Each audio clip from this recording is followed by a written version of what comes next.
नमस्कार, मैं हूं राजश्री शर्मा। दिन भर की खबरों में सबसे पहले नजर डालते हैं आज के मुख्य समाचारों पर।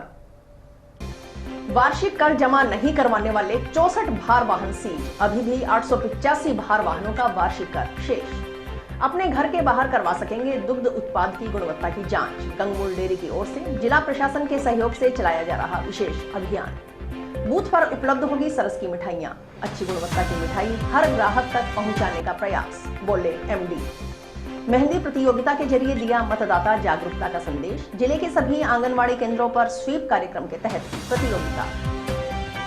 और अब समाचार विस्तार से।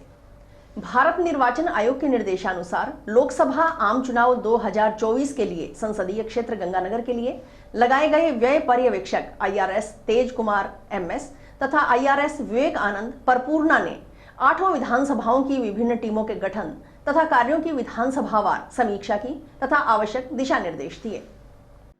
गुरुवार को कलेक्ट्रेट परिसर गंगानगर व हनुमानगढ़ में VC कक्ष से 8 विधानसभाओं की समीक्षा की गई।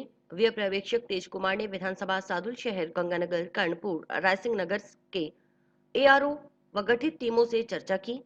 उन्होंने निर्देश दिए कि आयोग द्वारा निर्धारित रजिस्टर और प्रपत्रों का उपयोग करें, उसी के अनुरूप सूचनाएं प्रेषित करें। उन्होंने कहा कि टीमों की लोकेशन की जानकारी के लिए GPS, गूगल मैप से ट्रैकिंग होगी। चुनाव के दौरान सभी गठित टीमें अपना ग्रुप बना ले और समन्वय के साथ कार्य को पूरा करें। तेज कुमार ने कहा कि सीजर के दौरान 10 लाख रुपए से अधिक की राशि जब्त करने के समय आयकर विभाग के अधिकारियों को सूचित करना होगा। व्यय पर्यवेक्षक विवेक आनंद परपुराना ने विधानसभा सूरतगढ़, संगरिया, हनुमानगढ़, पीलीबंगा के ARO तथा गठित टीमों से विस्तृत चर्चा कर अब तक किए गए सीजर, विभिन्न स्थानों पर लगाए गए नाकों की जानकारी ली और निर्देश दिए कि आयोग के निर्देशों की भली प्रकार से पालना की जाए। लोकसभा चुनाव के लिए जो SST, FST, VVT और लेखा दलों के कार्यों की लगातार मॉनिटरिंग होगी। आयोग द्वारा निर्धारित प्रपत्रों में सूचनाओं का संप्रेषण करें। जिन टीमों फ्लाइंग स्क्वाड को जहां तैनात किया गया है वे सतर्कता के साथ अपने कार्यों को पूरा करें। आमजन अपने घर के बाहर ही दूध व दुग्ध उत्पाद की जांच करवा यह पता लगा सकेगा कि इसमें मिलावट है या नहीं। इसके लिए श्री गंगानगर जिला दुग्ध उत्पादक सहकारी संघ लिमिटेड की ओर से जिला प्रशासन के सहयोग से विशेष अभियान चलाया जा रहा है। इसके तहत मोबाइल फूड टेस्टिंग लैब के जरिए शहर के गली मोहल्लों में दूध व दुग्ध उत्पादों की जांच की जा रही है। गंगमूल डेयरी के प्रबंध निदेशक उगर सेंडर ने बताया कि मिलावट के दौर के मद्देनजर हमारी जिम्मेदारी बन जाती है कि लोगों को मिलावट के प्रति जागरूक करें। राजस्थान कोऑपरेटिव डेयरी फेडरेशन की MD सुषमा अरोड़ा की ओर से इस तरफ ध्यान केंद्रित करने के निर्देश दिए गए हैं ताकि लोगों को जागरूक किया जा सके। इसी क्रम में मुख्य चिकित्सा एवं स्वास्थ्य अधिकारी से बात कर चिकित्सा विभाग के मोबाइल फूड टेस्टिंग लैब के साथ सरस के कर्मचारियों को लगाकर जिले के विभिन्न शहरों के मोहल्लों में निःशुल्क दूध जांच शिविरों का आयोजन किया जा रहा है ताकि पूरे जिले के लोग मिलावट के प्रति जागरूक हों। दूध और दूध उत्पादों में हो रही मिलावट के प्रति लोगों का ज्ञानवर्धन हो सके, वे साफ, स्वच्छ और हेल्दी उत्पाद खरीदने में सक्षम हों। उन्होंने बताया कि मोबाइल फूड टेस्टिंग लैब के जरिए घर घर से दूध और दुग्ध उत्पादों के सैंपल एकत्रित किए जाते हैं। लोगों को प्रेरित किया जाता है कि वे लैब में निःशुल्क टेस्टिंग हो रही है, वे इसका फायदा उठाएं ताकि वे मिलावट के प्रति जागरूक हों। उन्होंने बताया कि कोई भी व्यक्ति गंगमूल डेयरी में आकर दूध और दुग्ध उत्पादों की निःशुल्क जांच करवा सकता है। डेयरी की वेबसाइट और नंबरों पर भी संपर्क किया जा सकता है। MD ने बताया कि गंगमूल डेयरी की ओर से स्वयं के स्तर पर भी दुग्ध जांच शिविर लगाए जाते हैं। वर्तमान में पिछले 2 दिन से जिला प्रशासन के सहयोग से इस अभियान को आगे बढ़ाया जा रहा है, जो 15 दिन तक जारी रहेगा। आजकल आपको पता है कि मिलावट का दौर है और इसमें हमारी जिम्मेदारी बन जाती है कि मिलावट के प्रति लोगों को जागरूक करें। इसी क्रम में राजस्थान कोऑपरेटिव डेयरी फेडरेशन की MD माननीय सुषमा अरोड़ा जी बार बार हमें रिमाइंड करती हैं कि आप लोग इस पर थोड़ा फोकस करें ताकि लोगों को जागरूक किया जा सके। इसी क्रम में हमने जिला चिकित्सा ने श्रीमान CMHO साहब से बात की तो उनके पास जो मोबाइल फूड टेस्टिंग लैब है इसको हमने कर्मचारी सरस के साथ में लगा के और विभिन्न मोहल्लों में हनुमानगढ़ जिले के विभिन्न शहरों में निःशुल्क दुग्ध जांच शिविर का आयोजन किया है और इसी क्रम में जो है पूरे जिले में हम लोग चाहते हैं कि लोग मिलावट के प्रति जागरूक हों और दूध व दूध उत्पादों में जो मिलावट हो रही है उसके प्रति लोगों का ज्ञानवर्धन कर सकें, ताकि वो साफ, स्वच्छ और हेल्दी प्रोडक्ट जो है खरीदने में सक्षम हो। लोकसभा आम चुनाव 2024 में अधिकाधिक मतदाताओं को मतदान के प्रति जागरूक करने के उद्देश्य से आयोजित की जा रही स्वीप गतिविधियों के तहत गुरुवार को जंक्शन के वार्ड 10 स्थित इंदिरा गांधी पार्क एवं सामुदायिक केंद्र में संचालित आंगनवाड़ी केंद्र में मेहंदी प्रतियोगिता का आयोजन किया गया। मेहंदी प्रतियोगिता के जरिए महिला मतदाताओं को मतदान करने के लिए जागरूक किया गया।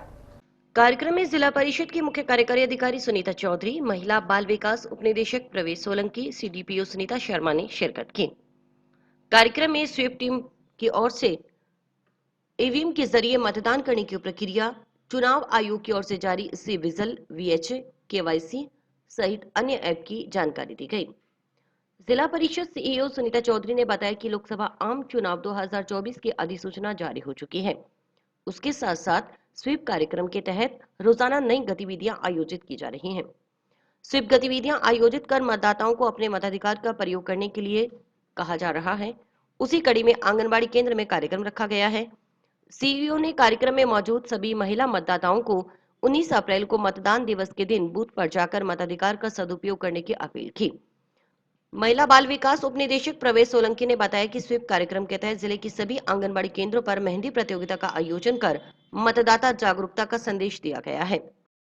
जैसे आपको पता है कि अपने यहाँ पर लोकसभा चुनाव की अधिसूचना जारी हो गई है और उसके साथ साथ स्वीप का जो प्रोग्राम है उसकी भी तैयारियां, और स्वीप का जो प्रोग्राम है यानी कि systematic voter election educational program जो हम करते हैं उसकी एक कड़ी से कड़ी जुड़ती जाएगी, जिससे कि लोगों को मतदान, जो एथिकल मतदान है, अपने मत का अधिकार जो है उसको यूज करने के लिए, प्रेरित करने के लिए वो कार्यक्रम हम चलाएंगे। तो उसकी कड़ी में ये हमारे आंगनवाड़ी कार्यकर्ता जो हैं उन्होंने अपने यहाँ आंगनवाड़ी केंद्र में ये कार्यक्रम रखा था, जिसमें मेहंदी प्रतियोगिता महिलाओं को जागरूकता के साथ इस कार्यक्रम को करने के लिए रखा गया था। मेहंदी भी लगाएं क्योंकि त्योहार है और मतदाता जागरूकता का जो संदेश है वो भी इसमें दे पाए, इसलिए ये प्रोग्राम रखा था यहाँ।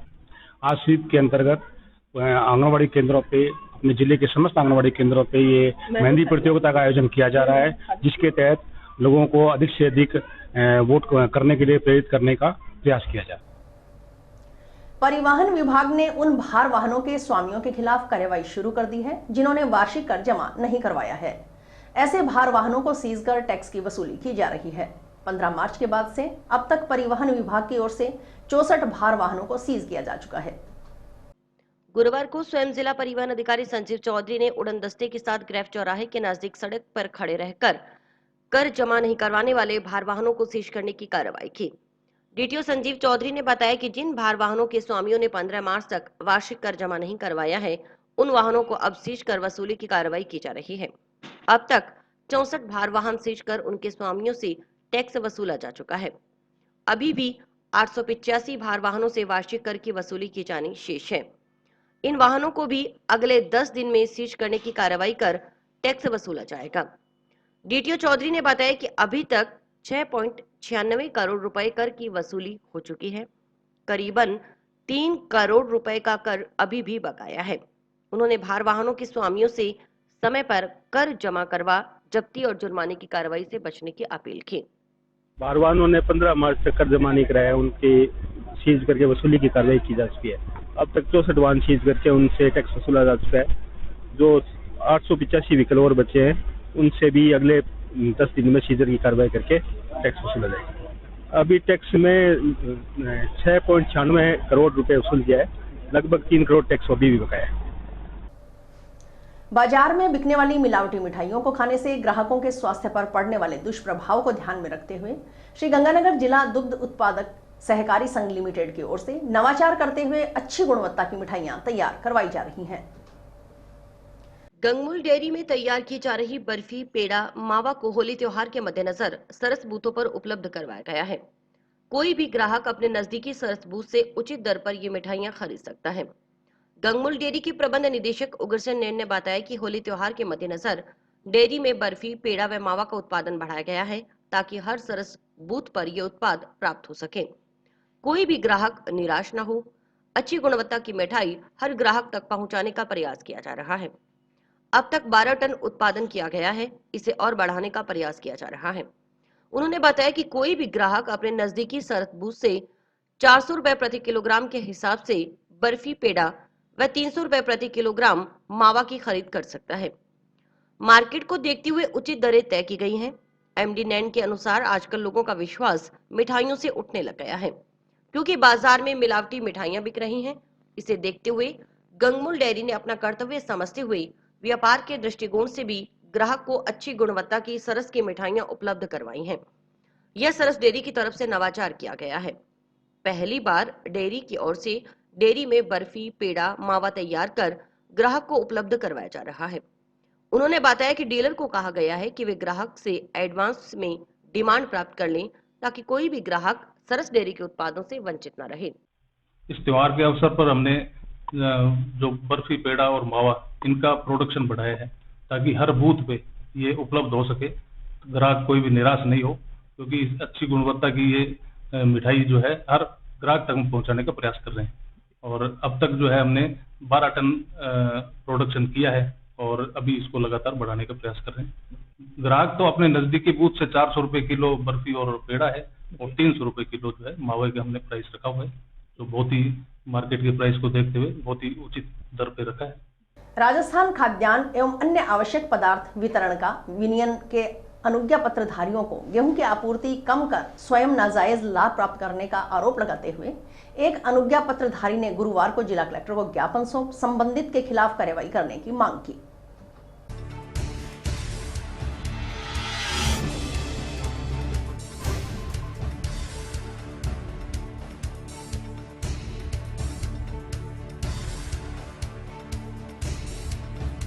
मैं टिब्बी तहसील से आया हूँ, जिला हनुमानगढ़। मैं डीलर राठीखेड़ा का हूँ और मैं बहुत परेशान हूँ, सभी डीलर परेशान हैं। जब से क्रय विक्रय का ये राशन बांटना मोहनलाल को दिया है, इसलिए मोहनलाल ने लाइसेंस अपने बेटे कमल के नाम लिया है। कमल जयपुर में रहता है, ये डीलर है मसान घूमने के पास, इसका डिपो होल्डर है और इसने पहले बहुत गमन किया था।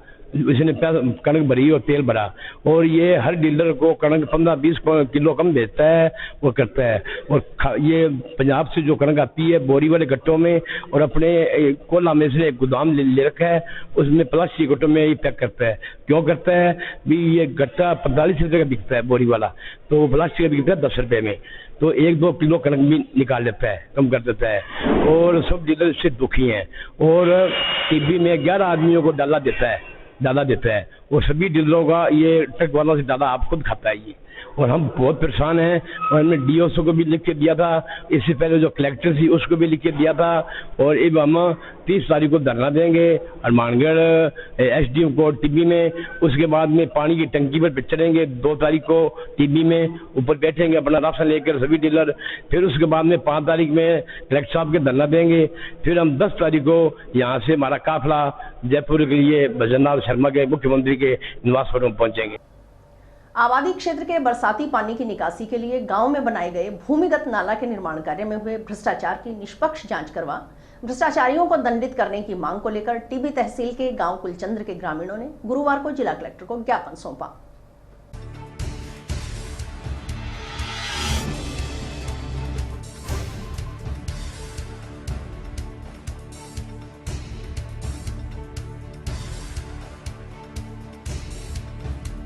ये देखिए आबादी क्षेत्र का जो पानी है बरसाती पानी, उसको निकालने के लिए नाले का निर्माण किया जा रहा था।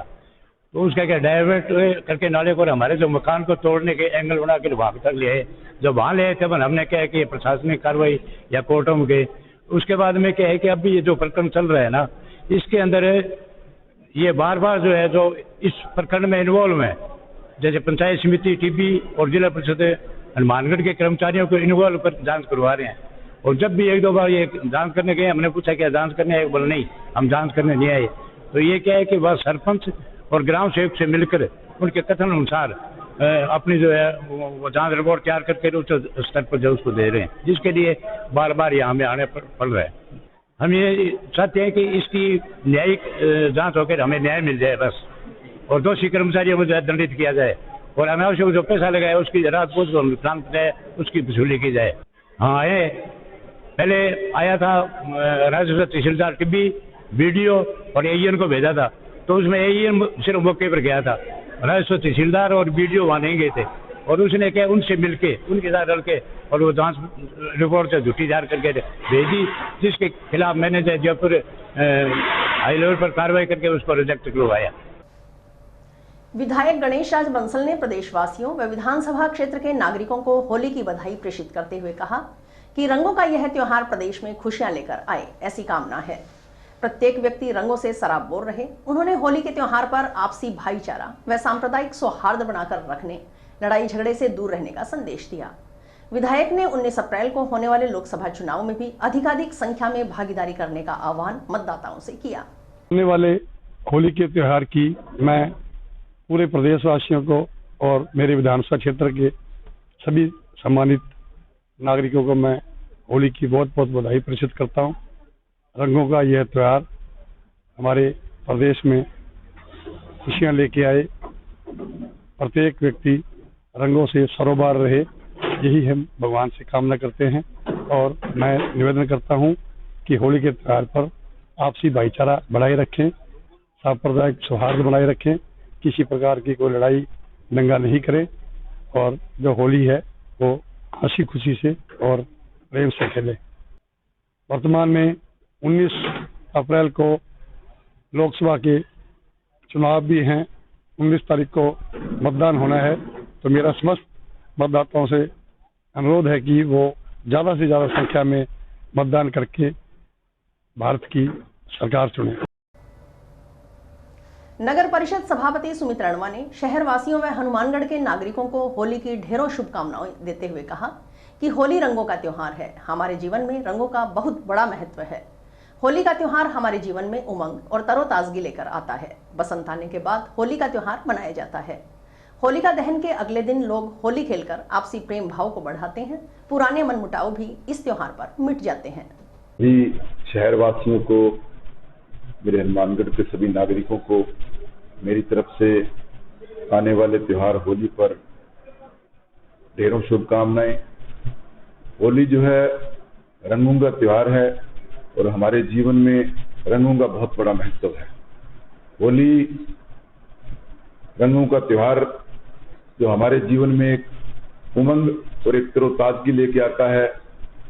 बसंत आने के बाद होली का त्योहार मनाया जाता है और होली का दहन के दूसरे दिन लोग रंग खेलकर आपसी प्रेम भाव को बढ़ाते हैं।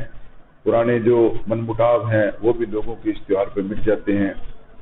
नगर परिषद के द्वारा दशहरा ग्राउंड में एक होलिका दहन का बड़ा जो उत्सव है वो मनाया जाता है हर साल। उसी प्रकार इस बार भी बड़े स्तर पर इसको मनाया जाएगा। जो चंग का प्रोग्राम है वो 1-2 दिनों में शुरू हो जाएगा, जो होली तक चलेगा। और सभी जगह लोग अपने अपने स्तर पर शहर में जितना भी अच्छे स्तर पर है होली को मनाने का प्रयास करते हैं और आपसी प्रेम भाव को, आपसी जो प्यार है उसको बढ़ावा देते हैं। सभी समाजों के लोग एक दूसरे के घर जाके बधाई देते हैं। तो मेरा सभी शहरवासियों से निवेदन है कि होली को, होली के जो रंग हैं उनके साथ प्रेम से खेलें, लगभग ज्यादा फूलों की होली खेलें, केमिकल युक्त रंग यूज न करें जिससे बच्चों को या चमड़ी के रोगों को बढ़ावा मिल सके या बच्चों को नुकसान हो सके। तो होली जो है वो प्यार मोहब्बत का त्योहार है, तो उसे केमिकल युक्त कोई भी चीज है उसको हुड़दंग मचाकर या शराब पीकर ऐसे उस त्योहार का अनर्गल उसका वो मत करें, अनर्गल उसको खराब मत करें और प्रेम भाव से मनाएं। फूलों की होली ज्यादा खेलें, अपने बच्चों को केमिकल के रंगों से दूर रखें। मैं आने वाले जो लोकसभा चुनाव है उसके लिए सभी जो मतदाता हैं उनसे अपील करता हूं कि बढ़ चढ़कर मतदान में भाग लें। मतदान, मत का जो दान है वो हमारा अधिकार है और उससे हम एक अच्छी सरकार चुनते हैं। तो मेरा सभी से कहना है कि अपने मताधिकार का उपयोग जरूर करें। ऐसा न सोचें कि ये इस इलेक्शन में अपने वोट दे देंगे तो क्या हो जाएगा। एक एक वोट कीमती होता है, एक एक वोट अपना महत्व रखता है और उस वोट से हम अपनी सरकार चुनते हैं।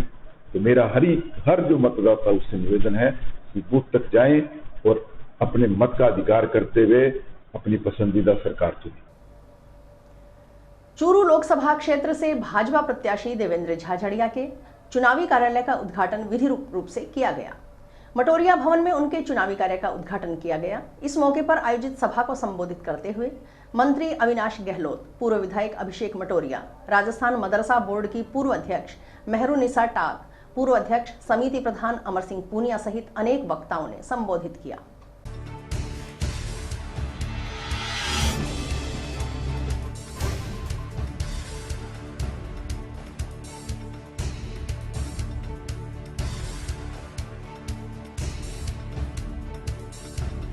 खेल के क्षेत्र में मैंने देश को 20 साल सेवा दी है और मैं इसको भी राजनीतिक नहीं कहूँगा, मैं एक जनसेवक के तौर पे आया हूँ। और मेरा उद्देश्य या टारगेट कहीं ये है कि आने वाले जो टाइम है उसमें जो मैंने मेरी लाइफ में जो संघर्ष किया वो कोई युवा ना करे, कोई किसान ना करे, क्योंकि मैंने मेरी ज़िंदगी में पूरी लाइफ है वो ग्रामीण क्षेत्र से बिताई है, किसान के बेटा हूँ।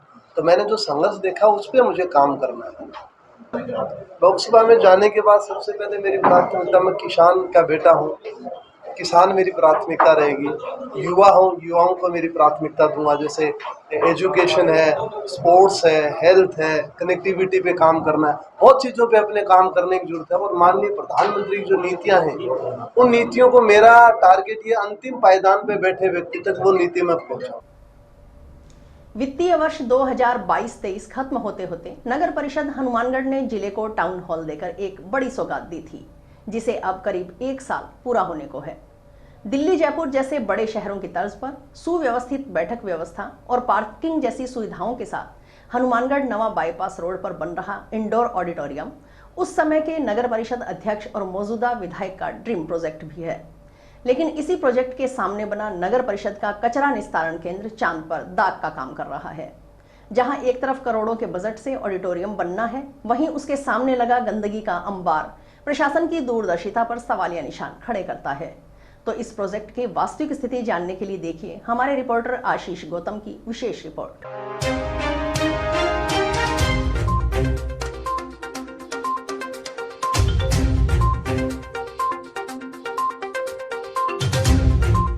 मार्च 2023 में नगर परिषद हनुमानगढ़ ने टाउन हॉल बनाने के लिए टेंडर जारी किया, जिसकी कीमत 33.65 करोड़ रखी गई। 18 महीने में बनकर तैयार होने वाला यह प्रोजेक्ट अपने 13वें महीने में प्रवेश करने जा रहा है। क्या ये प्रोजेक्ट समय पर पूरा हो पाएगा और इसकी कमियां, खूबियां क्या-क्या हैं?